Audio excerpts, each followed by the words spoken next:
jump in straight in here. I feel like, I don't know about you, but it sounds like you also struggle with a bit of imposter syndrome, as I do a lot, which I think comes with being a woman doing business, some weird conditioning that we have.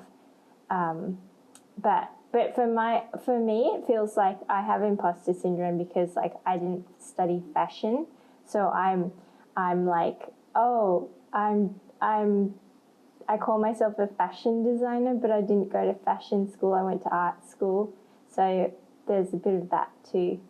But yeah. Happy birthday, PPHH. Thank you. Just quickly, not to skim over that imposter syndrome thing, because I think it's super important.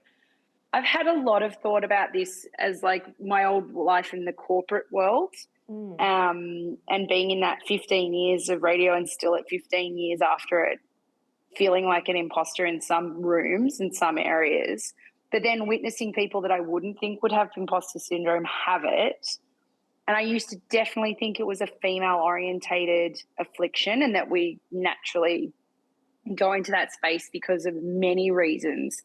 But I also think for me personally, I realized it was at its core of like just wanting to be really good at what you do, and then constantly surrounding yourself with people that challenge you to do better or you admire or you're mentoring. So naturally you've got people on a pedestal. So in contrast, while you're next to them, you're like, oh God, I'm not as good as them.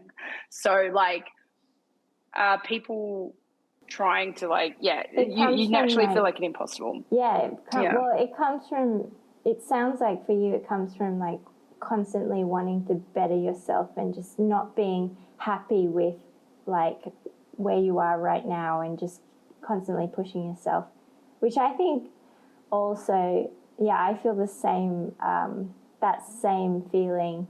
I think it just comes from like a hunger to just do more, explore more, just continue. And I think that's like, you have to have that, especially when you're like, when you run your own business or anything, you need to be that driving energy for everyone else too. Yeah. So like, let me just backtrack for everyone listening. So this is Carlan from PPHH store, and they have you've just had your 10-year anniversary party this weekend. How was that? Yeah. Congratulations, by the way. Thank you so much. It was honestly, this sounds maybe a little bit trite, but it was actually the most humbling experience because, you know, being there for 10 years, I cannot believe it's gone that quickly. Oh, my God. And it's blowing my mind. And I remember one of the original people that was one of our mentors there who started Country Road in Australia. His name's Steve Bennett. He's like one of our mentors. Yeah. I remember him early on saying to us, if you can survive 5 years, you got it. You don't expect anything good to start happening until 5 years in. And it was like this room full of people, and he was there, and all these people from this like collective group of people that we've known for 10 years. And they just constantly kept saying to us, we're just so happy you're here. We so love what you do.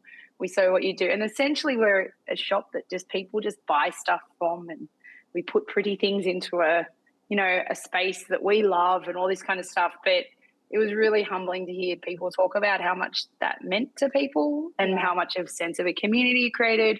So I was pretty overwhelmed the whole time. And also it was just a banger of a party. It was so much fun. Everyone had a blast. So, it feels really accomplished. Yeah, absolutely. And very much deserved. Like, I can remember, meeting you, like, in Japan, like, 8 years ago when I just started out and you guys coming to buy Nigel Caborn and, like, I don't know. I think what you've done for our corner of fashion in Australia, you definitely were trailblazers. You definitely were pioneers. And I think I could see so many people follow suit. I think definitely because of what you guys put out there and what you guys have carved out. Like, honestly, I think that's where I think your store and women's wear align so much, is because like we're not following the crowd. We're just really, really, really believe in this line that we're taking, and like we're just going for it, and people completely see that. And I think people appreciate that and respect that, because it takes a lot of guts to freaking, it's a high risk. It's so high risk. And you know, but it's also comes from like just not wanting to do what everyone else is doing, and just really appreciate, like really taking the level of appreciation for product to a new level, like that I don't think existed in Australia before what you were doing, especially in Melbourne. I think that, you know, I think there's a few stores who kind of like we've all come up at the same time, but I think like really, I think you guys took huge risks, and I think like it's definitely paid off, but it's not been easy, like an easy run. Like when you're kind of the outlier, or when you're kind of pushing something new, like it's a uphill battle for sure. Oh yeah, and look, thank you so much for those exceptional and kind words. And like, I don't even know if we were the trailblazers, but we definitely, you're right, just saw something that we really, really believed in.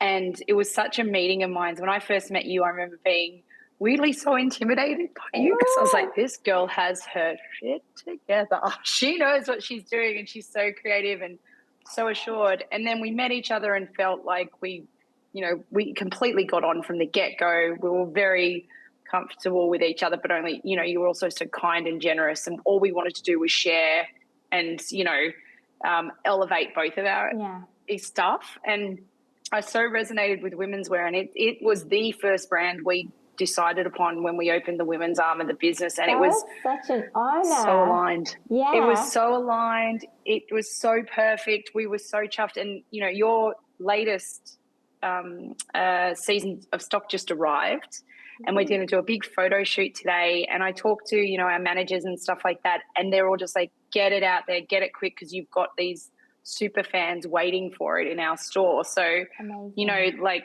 we have this kind of thing of years now of people just building it up. But you know, what I think was the hardest part, like you said, where it's not been easy to do this, is it came with education.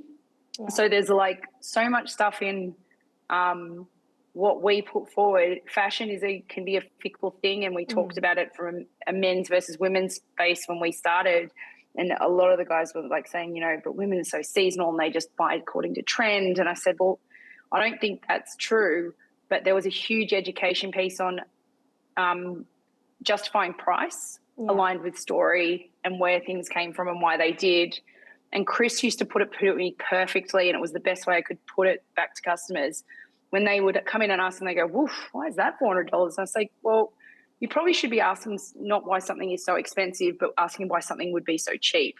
So what I can do is tell you exactly why that cost that garment does, because of this story, the person who makes it, what goes into building it. And, you know, it's not always this 100% hippy-dippy ethical version of something, but there's definitely a lot more ethical thought gone into making these garments. That's a massive conversation about sustainability, and like I definitely have my own approach to what I think would be deemed sustainable versus what I do not. When I think there's a lot of, like, we can go into this, it's a huge wormhole, but like, you know, there are a lot of consumers who have wonderful intent in buying, in supporting sustainable brands, but unfortunately, like, this word sustainable has become such a corporate greenwashing kind of like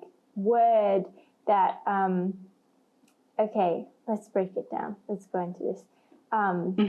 Let's say, okay, I'm going to take this back to like just fabric suppliers, because, you know, nowadays, if you're a brand, you have to have some kind of, you have to have a stance, your sustainability stance. You are making steps to make sustainable products. But, you know, let's start from textiles. There are so many textile mills in the world who have understood that it's very important to create so-called sustainable textiles for their you know, for their customers, who are the brands. And, you know, there are things like the recycled ocean plastic fabrics that are deemed sustainable, or recycled cotton or organic cotton. Well, how much of this textile is being produced?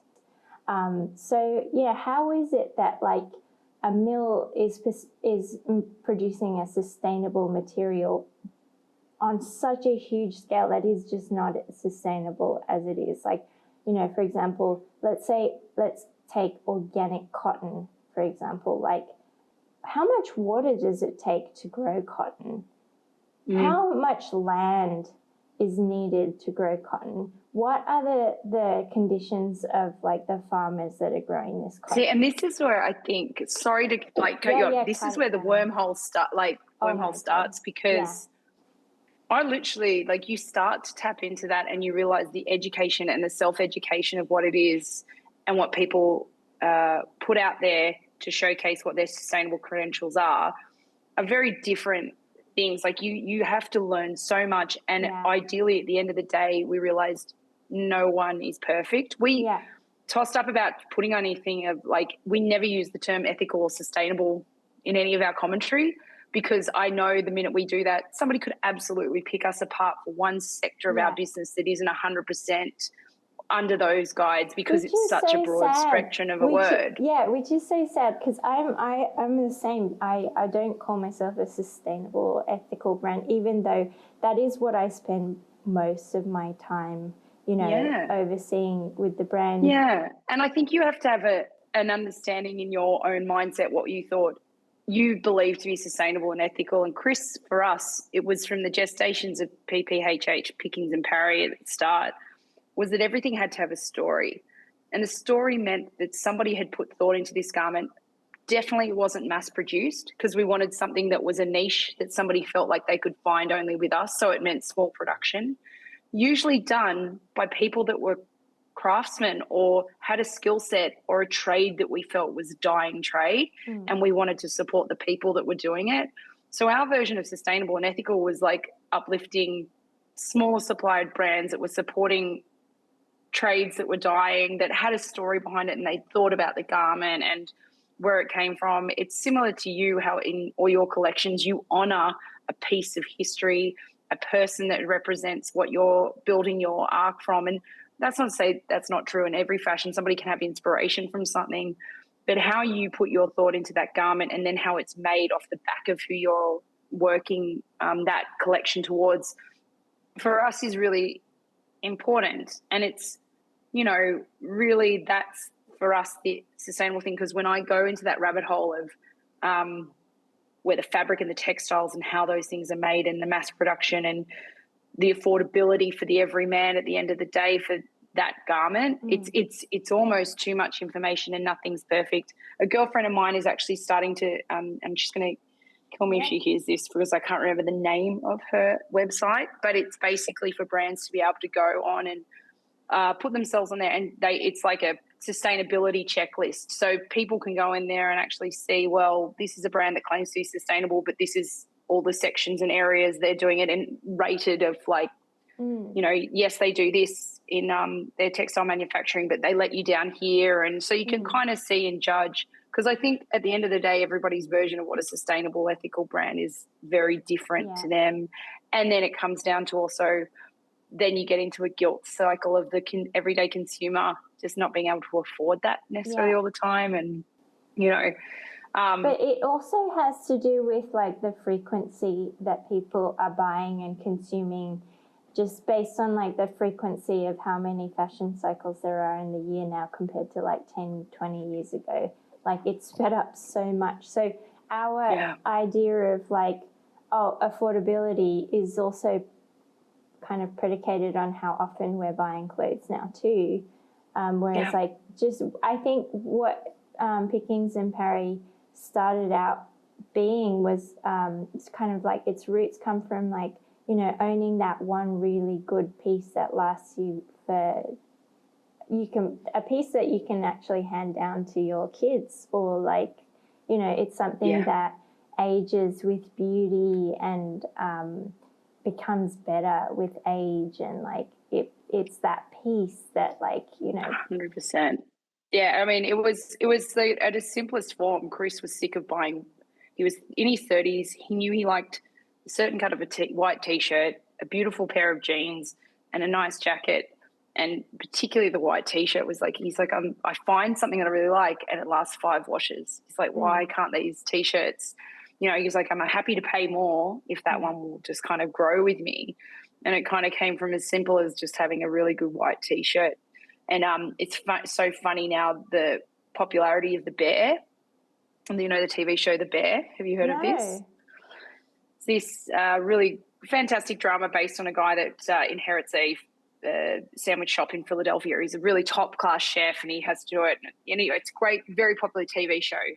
But in this show, he wears one of 2 white T-shirts, a Whitesville, which is a Japanese brand white T-shirt, but a Mersby Schwannon 215 T-shirt. And it has gone so popular because this is this T-shirt that this guy wears in the Bear. So we get everyone coming to the shop going, have you got a 215? And we've got, that's so cool. You know, all of a sudden there's TikToks around that people are going, why is the Bears T-shirt so expensive? And they're doing the education piece that we've been doing for 10 years. It's like, well, here's the circular mills that they're made on, and there's loop wheel, and it's very specific, and it's designed to last you, and they're telling the story that we've been telling for years of why a T-shirt is so expensive, because it's built to last, and it's built in a different way than most manufacturing's done. But the irony is, when we had 215s, we couldn't sell them to most people because you have to be built like a real nugget to be able to wear them. But this guy now is like, everyone just wants to look like this guy in the Bear, so it's just gone crazy. But funnily enough, it's done this great job for us on educating people of why you should pay a little bit more for something as simple as a T-shirt. So we'll take it in pop culture. Yeah. It's wild. Yeah. That actually, I wrote a little list of questions, and that's a beautiful segue into this question. Do you feel that the brand's roots are still firmly cemented in menswear, or has time changed? Well, it obviously has with the opening of Heffernan and Hare, but like, let's go on that journey of like the roots in heritage wear, wanting that beautiful, you know, white T-shirt that lasts more than 5 washes, lasts, you know, a good amount of time. Like, how has that journey evolved into now having a women's clientele and opening that women's side of the store? And like, it has evolved. How long has it been since you started women's? 5 years. 5 years, yeah. Yeah, 5 years. So I think when we started, we were very much in line with a heritage workwear fashion point. Think Chris with his curly moustache, you know, wearing a vest, and railway worker inspired jeans and boots, and, you know, very much that aesthetic. But him wanting to, since, you know, he's British, he grew up in a place where men really did spend a bit more money on clothing than men traditionally, in my upbringing in Sydney in Australia, would spend, and fashion was important and stuff. But he had a vocabulary and an encyclopedia of brands that I'd never even understood. It's like Nigel Caborn. I'd not heard of Nigel Caborn until Chris brought him up. So, you know, he really invested and researched heavily brands that he loved. But it was definitely of an aesthetic and a look that was of a time 10 years ago in Melbourne, particularly, that was very on fashion. And also folk music. Mumford and Sons. Very Mumford. I love that. That period of time, like I was in my prime. I just loved it. Like the storytelling. Yeah, it was a storytelling. It was a very romantic storytelling period of time. Yeah, and crafts were going huge here. You know, it was about people having bars where going back to reverting to classic ways of making even a cocktail, or food was really being steeped in it. So every part of kind of pop culture or culture in general was like working with it. And, it really, really did make sense. But as we've kind of moved on and grown, I see there's a modernization of the Pickings and Parry brand. And someone asked me this the other day about how much do you think the divide of the popularity of Pickings, Parry versus Stephanaire. I still think we probably do a 70-30 split, that Pickings and Parry, the male side of the brand, does dominate, purely because we started to have a female clientele early on before we opened the women's wear, because that androgynous way of dressing certainly is something that I subscribe to. So it was an aesthetic that was easy to kind of build into this unisex framework. So when we opened the Heffernan and Hair and wanted female clothes, it was very much something that I didn't want to go, like, I couldn't buy flowy dresses and put a very feminine aesthetic necessarily very easily on the Pickings and Parry brand. We slowly built it, and I pushed the boundaries as we've gone, and we've learned over those 5 years where our female clientele is prepared to be pushed and not. But ultimately, the menswear part of the business does drive the overall aesthetic. The evolution now I see with PP is less heritage, but those pieces are certainly there. Classic denim, aero leather jackets have been there with us from the start. We've got barber jackets that are very classic aesthetic, and, all of these kind of things that are steeped in your basics, but there'll always be these head pieces where we kind of challenge our customer to see where they would go and what things work and what don't. And it never ceases to amaze me, Lauren, how many brands every year I go, well, surely there can't be another brand out there that does something brilliant that we've never seen before. But, there is. There's we recently brought on Cardo, which are these amazing guys from London, and they've got, Indian heritage and Indian roots, and they've taken everything back into India to do traditional ways of making garments. And I think, not long ago, that may have been an unethical, unsustainable, bad word to have products made in India because it was associated with mass production. But these guys are taking people that are traditional, like women that are crafts people in their own right, of like how they sew, and in their garment, they honor the women. So they're got hand sewing these garments with pictures of the women who are doing it. Like, it's just the way they've thought that through, and the beauty of the garments just still blows my mind. So every time somebody is doing something more, and I think the biggest evolution I've seen in the last 10 years is people understanding that fast fashion is a bad word, and it is becoming really unpopular, and people want to buy something that's going to grow old with them and look beautiful, and, they can invest in a piece and it makes more sense. I feel like I've gone on a ramble there and gone on 5 different tangents, but the evolution of the brand has been great.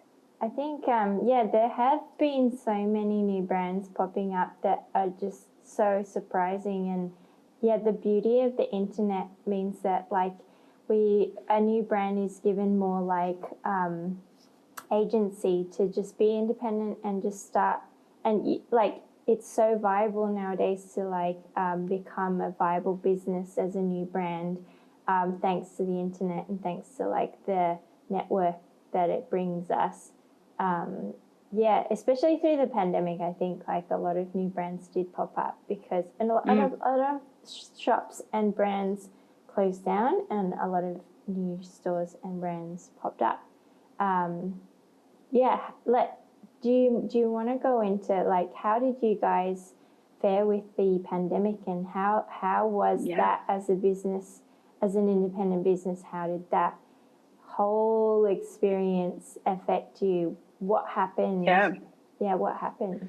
So we ultimately, at the tail end of it, I would say, were very much one of the lucky ones. But it wasn't just luck that was just, blind luck. It was built over the years. So I've thought about this a bit because I witnessed it from the outers, because I was working in radio at the time and having a separate kind of experience in commercial radio side of things, but seeing our business and what it was going through. So Chris had done a very good job about building this community up around our space. And for anybody who has been to our space or hasn't been, just probably better to describe it, we always thought bricks and mortar was very important, and our shop and our presentation of our space is very important, so people feel they can experience our brand and everything that we are in one space. So we have a barber shop in there, which is fantastic because it, creates liveliness in there and place for men particularly and women to come and sit, have a whiskey, have some banter, walk around the space. But it's very important architecturally how that space was. So we've built this community coming in and being able to share their stories and be with us and be part of our extended family through that. So when the pandemic hit, we saw an outpouring of worry from everybody that they were worried that we weren't going to survive. And so we probably had some people invest in us in ways that really surprised us, would turn up and even, looked after our barbers and reached out to them and sent them bottles of whiskey and all these kind of beautiful little things they did. But ultimately also we were in a very lucky position to have a majority of our client base were 40-plus-year-old professionals who were still working or weren't hamstrung too much by COVID. And then all of a sudden something like money that they would have spent on going a big overseas trip or going out to dinners and all of these things that were experience-based stuff that they used to doing, that was taken away, and they had expendable cash. And the Australian government did put a lot into a JobKeeper money. So people, funnily enough, had cash. You got a everyone got a stimulus package. Yeah, and it really benefited us. All of a sudden people were wanting to invest in us because they didn't want to see us go, so we got a lot more big ticket items. And don't get me wrong, we weren't thriving, but we were definitely surviving, and we were able to look after our workers in a really good way. And we just wanted to get creative and constantly put stuff out there. So, it was hard, but we got through it and we learned a lot of lessons from it. But, it was we were very lucky, I think, to maintain. I think during that time it was really interesting for me as a supplier to see the different markets and how they were dealing with the lockdowns. And I think definitely countries like Australia with the stimulus package, the Australian government acting pretty quickly on that and keeping everyone secure in their housing and just being able to feed themselves or continue running their business as well. Everything was on hold. There were also I'm not here to praise the Australian government. I think they prolonged the lockdown way too long. It was chaos. And we are paying for that stimulus package now, cost of living and how people are going through inflation right now. The after effect is probably being more felt now than it was then. I think from a business perspective, the effects of COVID is actually much more hard, more difficult this year than it was in the last 2-3 years, for sure, in my perspective. It definitely. And did you find that you already had a very good online presence and game and you understood what that was, but it certainly made us very quickly upskill and understand the power of online. And I'm not going to sit there and go, oh, wow, the internet, how it is, but how you could find your space in that. And we had to use that. And we always thought kind of our bricks and mortar was more important than online, and that totally flipped during that time. I mean, you're not building your business planning on a pandemic, once in a lifetime pandemic to happen, I would say actually that there was one year that everyone had their best year sales wise online. That was for sure. But honestly, wholesale kept me afloat through. I'm still a predominantly wholesale brand, and wholesale has always been the core part of my business because I'm small, and I don't have the kinds of marketing budgets that larger stores have for nowadays. I think during the pandemic people were on their phones a lot more. Definitely they were engaging on online content a lot more. There was that was a great year for online engagement. But I think after that, I think it was 2021 maybe, after that year, I think that the algorithms changed, you know, Reels, like TikTok became like such a huge thing. And if you didn't have a marketing strategy, which I didn't really, I was kind of like doing everything intuitively. I wasn't playing that game. If you didn't have a marketing strategy, like you fell behind, which is what I am feeling now, is that like I'm falling behind with like the growth and everything, because I wasn't in it to play a game, but I probably should have been more strategic with my marketing strategy. And I'm sort of now like, you know, getting onto it a bit more now. But I think like in terms of engagement and growth, like in the last year or so, they've just been like, there's influencers, brands have like completely skyrocketed their followings, just, you know, being smart about their marketing strategy and putting boosting posts, putting in dollars to really like, now it's, I think the game with social media, now that it's owned by Facebook, you know, like Instagram and Facebook is, I think, it's all about how many marketing dollars you set aside for engagement and promoting posts and playing and being consistent, doing reels and just really being savvy. I think you have to be a lot more savvy than you used to be. Absolutely. Yeah. Because it's not about discovering that medium and how you can play with it. People know now. Like, and we get approached literally 3 times a day from random people saying, I noticed your website, I've seen your socials, I think I could boost you, and this is what we're going to do. And Chris and I always, my marketing background and advertising and sales background always made me a believer in it, and, you know, understanding a market strategy could work. But we were also like, well, what do we do if we go and boost everything? Like, do we have the inventory to back this up? Like, what if things go crazy? Like, it's you and me. Like, can I be packing stuff all the time? So you kind of have to set your business up for what you believe in, that if it is successful like you want it to be, that you can actually pull that off. Because the worst thing is for you to have this horrible customer experience off the back of it. And today, funnily enough, is the first meeting we're taking with a social media and digital agency to go, okay, we're ready now. I think we're ready. We know what we're kind of doing. We know we're online through COVID because, we had those crazy bumps of online sales. Like, we've got data now to kind of understand all of that and know how we can move forward with it. And yes, you can be savvy, and yes, you can be creative, and yes, scheme at all those things. But at the end of the day, it pays to have somebody who knows what they're doing within that space to make it work. Because I think it's gone those days of like just randomly going viral or, you know, but at the all same those time, things. like I've never studied marketing, I've never studied business or fashion, but I've just learned along the way. And like from what I have understood and learnt along the way is that the most important thing is understanding your customers and like who they are and like what interests they have, and like just really knowing your customer, which a lot of brands and stores don't really understand, especially the online stores, the big online players. I don't think they understand who their customer are. I think they know who they want their customer to be, their like idealized customer, but they don't actually know who they're dealing with. And I think as you pointed out, the follow-up, the customer service follow-up, and really like connecting with your customer,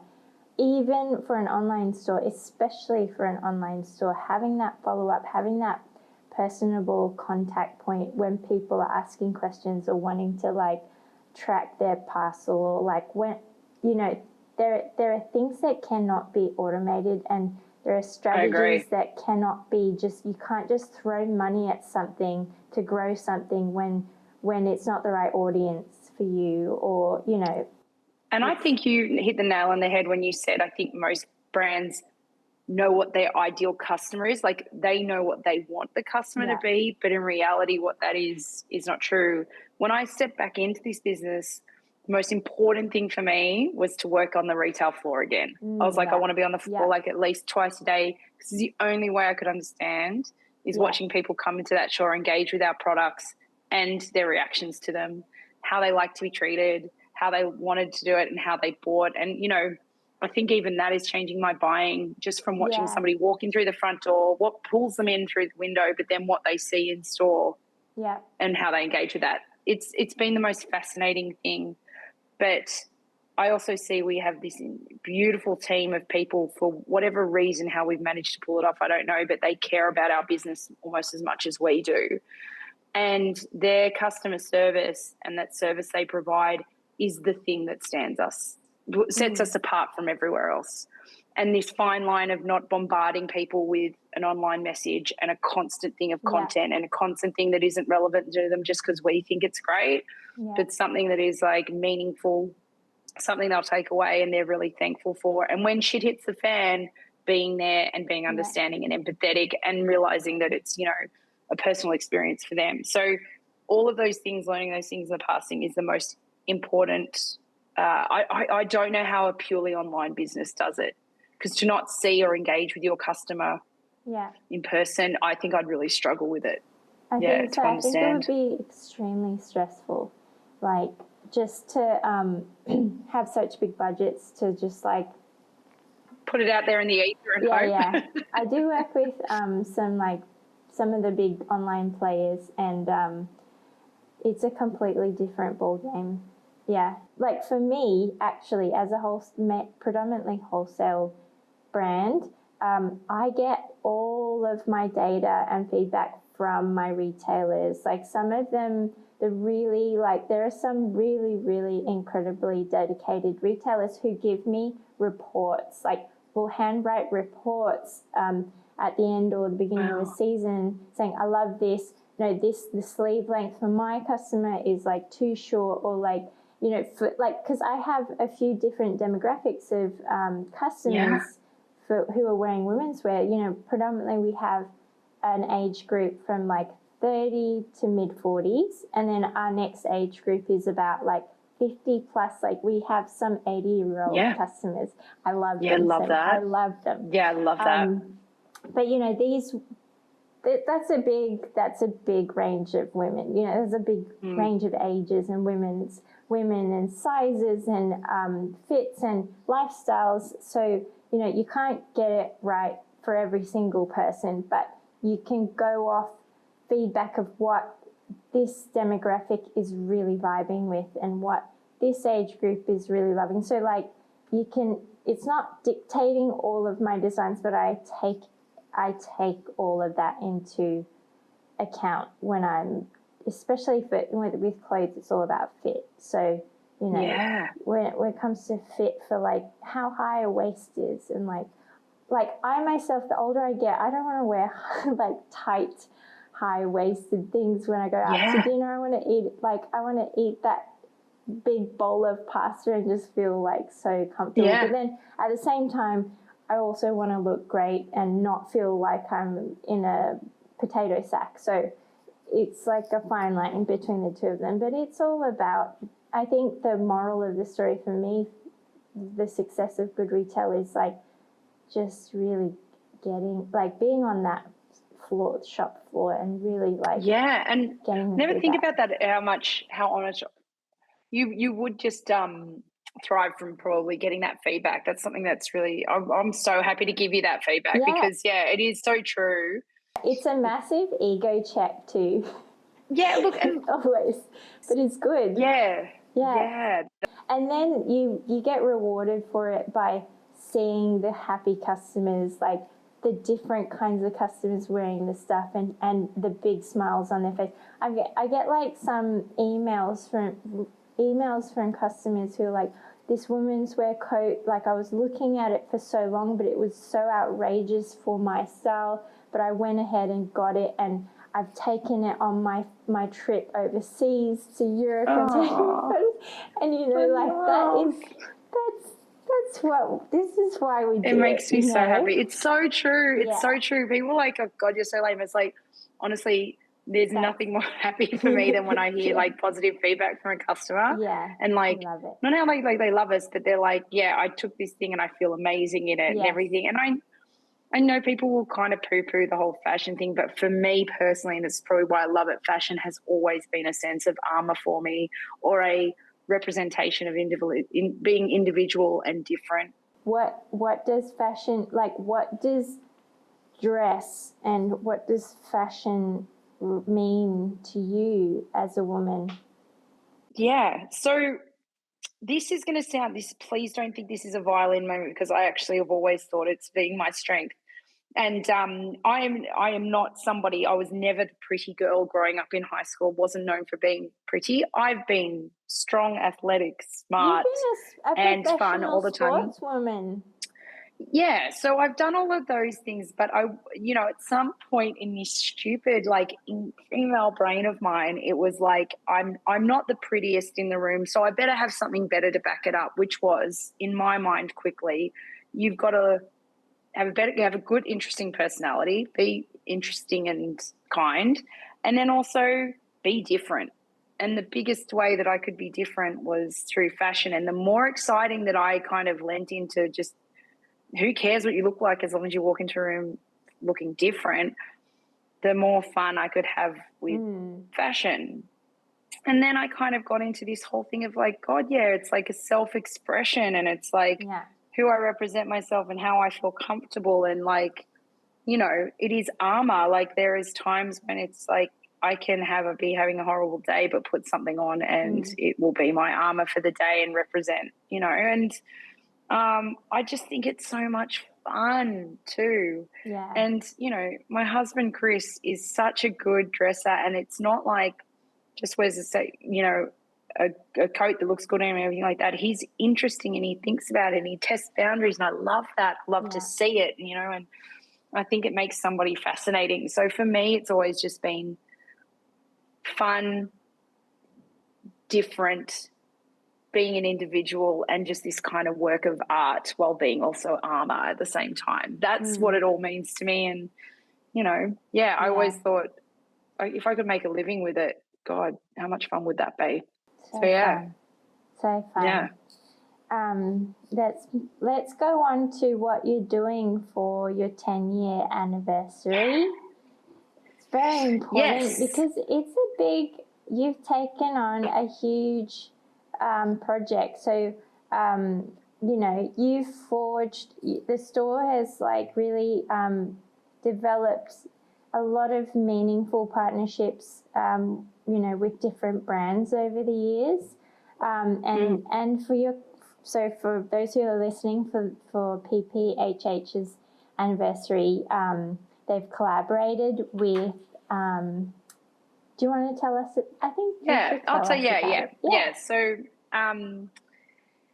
how it was born was when I left commercial radio, my previous life, to step back into the business full time, which was more just over a year ago.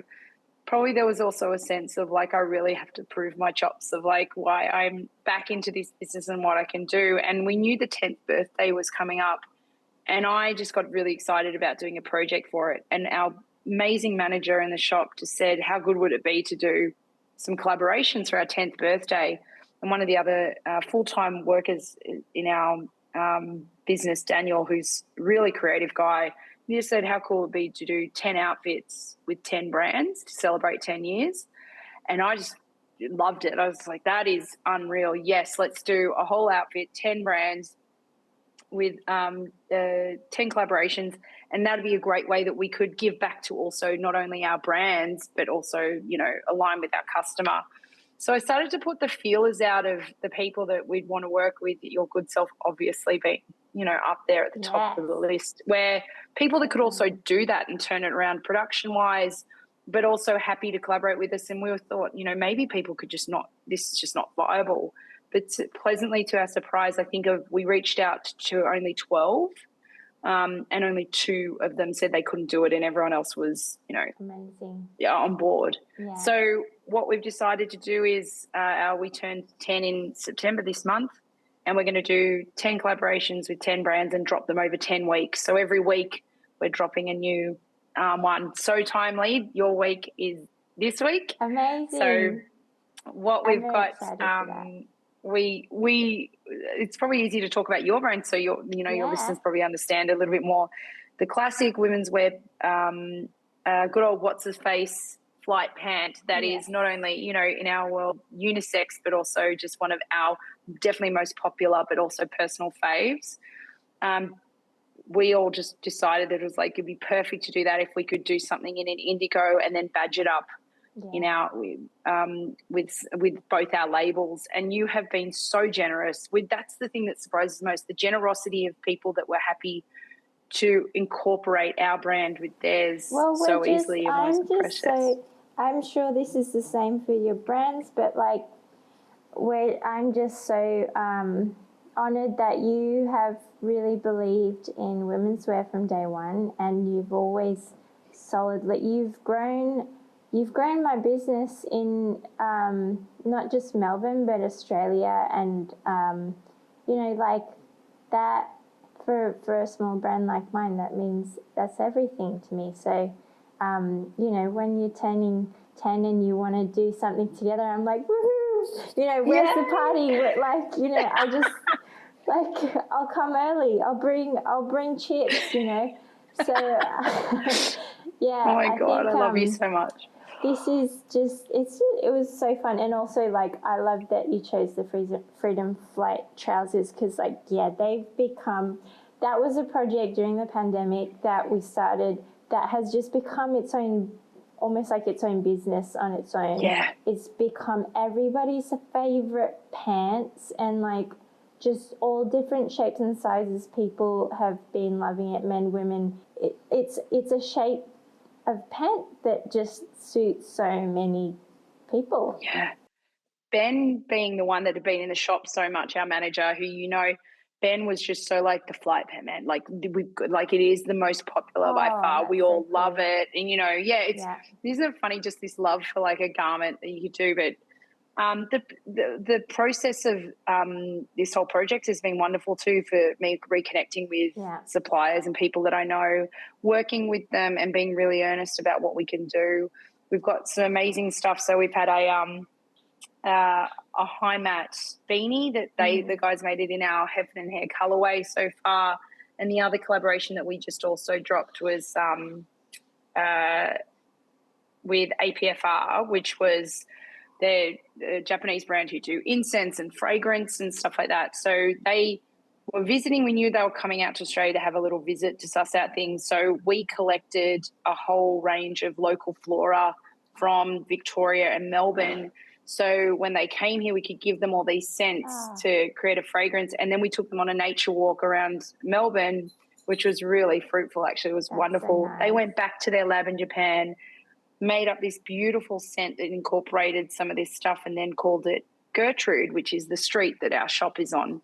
And it was such a truly holistic, collaboration. It was really collaborative. And the same thing with you. It took us months to come to where we wanted to be. We all agreed on it.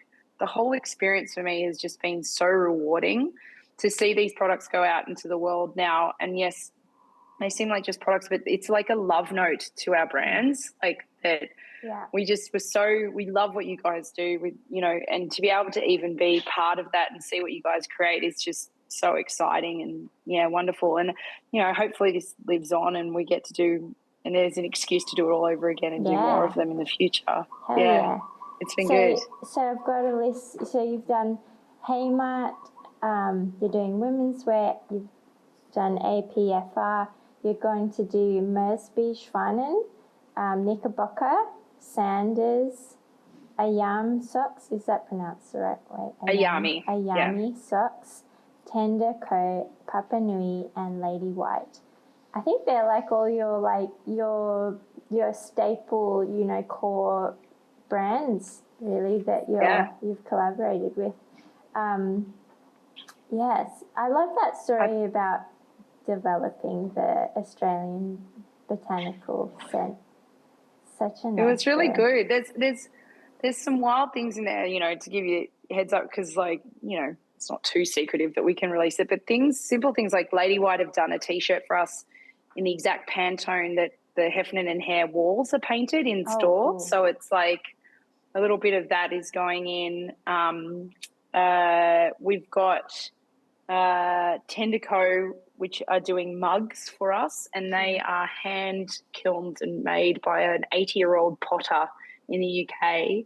And we sent local fauna to him from around the area. So he's hand sketched into these mugs. It's a tawny frog-mouthed owl, a fruit bat, a local, which is a very big part of Melbourne, and the third animal, oh my God, a ringtail possum, a little ringtail possum into these mugs. And it's just wild to see where these things kind of went from. Some of them are really not even just obvious, but like, just, really beautiful things that we've been excited to do. So, yeah, it's good. Yeah. Well, let's talk about autumn-winter 23. I mean, autumn-winter 23 would have been your kind of first season back buying, was it? Yeah. So did you what was your approach to buying? So I think for Ben and Chris, it's very easy because they are old hands at what they can see and what they know excels and what experience is. And so they know where they can test boundaries, but they also have data in not only their brains, but, in our systems to be able to tell them and inform them of how to buy. And it was interesting to watch them do a technical kind of approach to that. And I learned a lot from that. But being new back into the business, for me, it was very feel and touch, because to step into the Heffernan and Hare side of the business, being away from the buying for a few years and having somebody else who was in our business do a lot of the buying, her aesthetic probably is very different to mine. Well, her personality is different too, Different people have different histories. Exactly. Yeah. And while she did an amazing job, but there was a bit of what it felt like throwing shit against a wall to see what stuck, where we felt like, would our customer buy this? So there was a few years of just trying to figure it out. And for my mind, it was like really bringing back everything to make it a cohesive buy. And that meant bringing simpler styles, colours and garments, so that when a woman walks into the store, that something in the window brings her in, say you just have a statement piece of a jacket, or if it's a beautiful dress or something like that, that has then a link and a story to the rest of the garments in the range, where they're like, oh, because I like this dress, those pants seem to be something that kind of, work with this and kind of have something that is aesthetically simple to it. I think we went a bit chaotic, and now it's, for me, simplifying and then knowing what our customer wants, which your brand particularly was a very big part of that, and a couple of other brands that have stood out for us. So I just wanted to bring everything back, make it simple, and we're going to try and make it cohesive for a while, and then slowly incorporate a little bit more, differentiation of like statement pieces and things like that to it. That seems like a really boring answer, but it's really kind of, it was gut feel. It was getting back to kind of what we understood. And now I've been here for a year and a half and been on that shop floor and understanding my customer. I think that was the right approach. So I'm really excited about now everything coming in to the shop and, seeing how everyone reacts to it. Yeah, it's good. Yeah, I'll just finish off by saying, like, I think, like, to me, the joy of doing women's wear, designing women's clothing, and is that I'm constantly thinking about what it means to be a woman, what femininity means to me, and like how femininity means something completely different to so many people, so many women throughout history, like the women that I am inspired by through my collections. But just like the fact that it's not a one channel, one dimension thing. It's like it's got so many faces and feelings and experiences that to communicate that really takes so much nuance and understanding of different kinds of women. And I love that that experience of just being on the shop floor and just connecting with so many other women. That's like so cool. Yeah, it's fantastic. Thank you so much for spending time on your extremely busy schedule of your opening, of your 10-year anniversary, 10-week epic launch. Thank you for your time, because it's we are constantly talking about with you. I was like, how does she find the time to do everything and then create and find this time, since I've got two beautiful young girls, daughters that are just phenomenal and keep us busy, a 5-year-old and a 15-month-old. And for me, it's just like one of these things where, people have asked us, would you do your own range? And I'm like, I just don't think I could find the time to create. And you're my stable example. I'm like, oh my gosh, she does so much. I don't know if I could do all of that. I think if you asked me at my age now, in my mid-30s, if I were to start a new brand now, I would be like, no. I think I started it in my mid-20s because, you have the energy. You just have this blind faith that it's going to work out, and if you don't, it doesn't, you kind of go, it's all right. But, thank you so much for taking the time. It's just been so wonderful to chat with you, as always. I love it. I love it. So tell everyone how they can follow, connect, walk into your store, say hi. That's so lovely. So, yes, we should do this bit, shouldn't we? Yes. PPHH.store is where you can get all the lovely things online, and, same on the Instagram handle. That's probably the best thing to get out. Maybe there's some local people that are going to walk in. Yeah. And then on Gertrude Street, it's 166 Gertrude Street in Fitzroy, Melbourne. Please come and see us and say hi, because it's we love meeting everyone. So but then come in there. There's wonderful things in there. It's like a Willy Wonka's version of clothing, I think, in there. That's a weird way to put it, actually. I feel like that's not the right way to say it.